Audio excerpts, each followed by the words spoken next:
Welcome everyone, I'm Adam.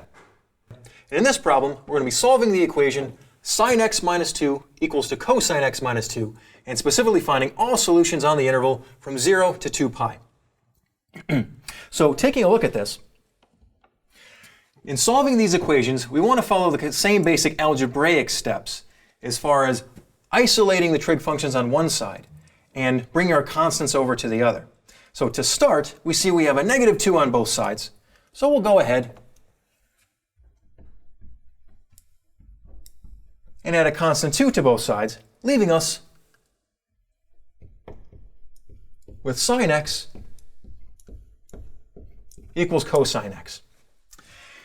Now from here, this is a little different because we don't have the equation in terms of all one trig function. We have a sine x equal to cosine x.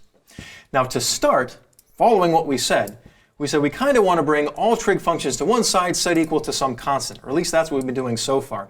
So your intuition might say, well, if I want to bring, say, cosine to the left-hand side, I could maybe subtract cosine. So if we try that, that would give me something like sine x minus cosine x equal to 0. So we take a look at this for a moment. Sine x minus cosine x, algebraically, there's not any more way that we can simplify it.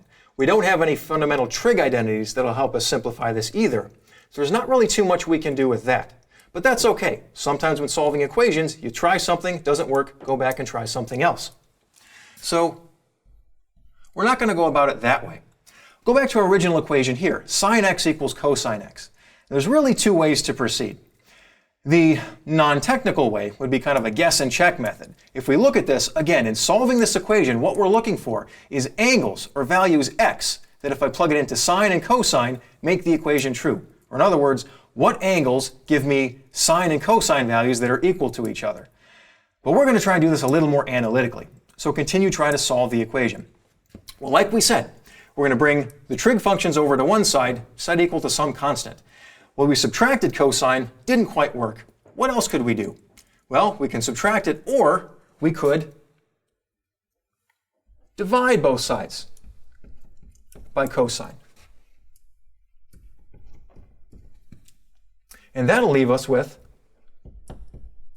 say, sine x over cosine x equal to cosine over sine is equal to 1. Or namely, sine over cosine is tangent of x. So solving this equation is the same thing as solving where tangent of x is equal to 1. So let's take a look at our unit circle to kind of review the values or angles that would give us a tangent value equal to 1.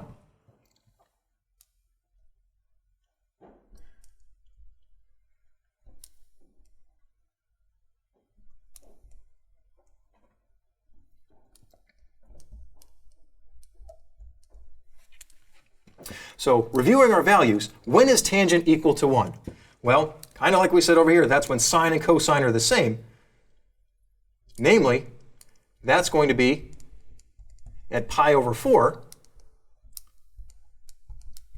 where sine and cosine are root 2 over 2. And also,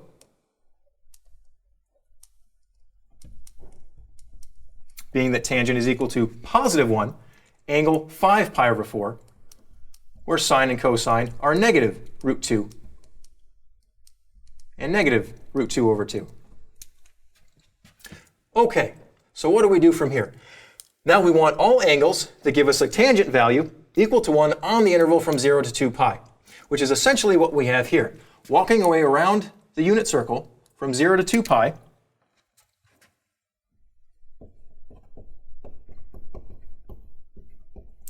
our solutions on this interval are going to be the two that we found, namely x equal to pi over 4 and x equal to 5 pi over 4. Noting this is a little bit different than other problems we might have done, where if this restriction on the angle wasn't given, we'd be looking for the general solution, which means we'd be taking pi over 4 plus all multiples of the period of tangent, which is pi. But here we just want the angles from 0 to pi over 2 pi, so pi over 4 and 5 pi over 4, we'll finish that. Thank you very much.